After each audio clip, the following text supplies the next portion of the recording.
ఇక beverages corporation ఎండీగా పనిచేసిన వాసుదేవ్ రెడ్డి ఈ ప్రభుత్వం తనను వేధిస్తుందని హైకోర్టులో 3 సార్లు యాంటిసిపేటరీ బెయిల్ పిటిషన్ ఫైల్ చేసినాడు ఈ మనిషి.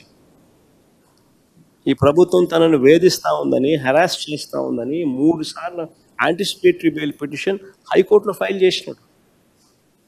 ఇలాంటి వ్యక్తిని బెదిరించి, భయపడిచ్చి, చివరకు లొంగ తీసుకుని, ఇలాంటి వ్యక్తి మళ్ళీ స్టేట్మెంట్ ఇచ్చిన తర్వాత ఈయన సెంట్రల్ గవర్నమెంట్కి మళ్ళీ వెనక్కి వెళ్ళిపోవడానికి ఎన్ఓసి ఇచ్చారు. అంతవరకు ఎన్ఓసి బ్లాక్ చేసి, ఇలాంటి వ్యక్తులు ఇచ్చే స్టేట్మెంట్కి ఏం వాల్యూ ఉంటుంది? బెదిరిస్తున్నారు, భయపడిస్తున్నారు, ఎన్ఓసీలు ఆపుతున్నారు. ఆయన నన్ను బెదిరిస్తున్నాడు అని హైకోర్టులో యాంటిసిపేటరీ బెయిల్ పిటిషన్ 3 సార్లు వేసుకున్నా కూడా దిక్కు దివానం లేదు. అలాంటి వ్యక్తులు ఇచ్చే స్టేట్మెంట్కి ఏం వాల్యూ ఉంటుంది? ఇంకొక ఆయన విజయసాయి రెడ్డి, చంద్రబాబుకు లొంగిపోయిన మరో వ్యక్తి. రాజ్యసభ సభ్యుడిగా 3.5 సంవత్సరం తనకు టర్మ్ ఉండగా చంద్రబాబు నాయుడు గారి కూటమికి మేలు చేసేందుకు ఆయన రాజ్యసభ సభ్యత్వానికి ఆయన రాజీనామా చేశాడు.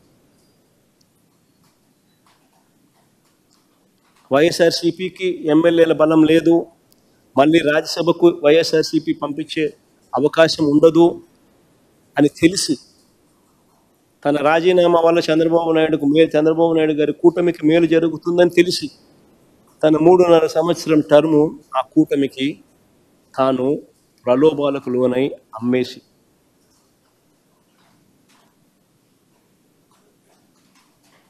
అలాంటి వ్యక్తి ఇచ్చే స్టేట్మెంట్లకు ఏం వాల్యూ ఉంటుంది? అటువైపు నుంచి మనం కూడా ఇటువైపున ఏమన్నా తీసుకొని ఇటువైపున తీసుకొని ఇదే మాదిరిగానే చెప్పిస్తే వాల్యూ ఉంటుంది? మరో నిందితుడిగా చెప్తా ఉన్న రాజ్ కసిరెడ్డి, అసలు ఈయనకు బెవరేజెస్ కార్యకలాపాలకు ఏం సంబంధం?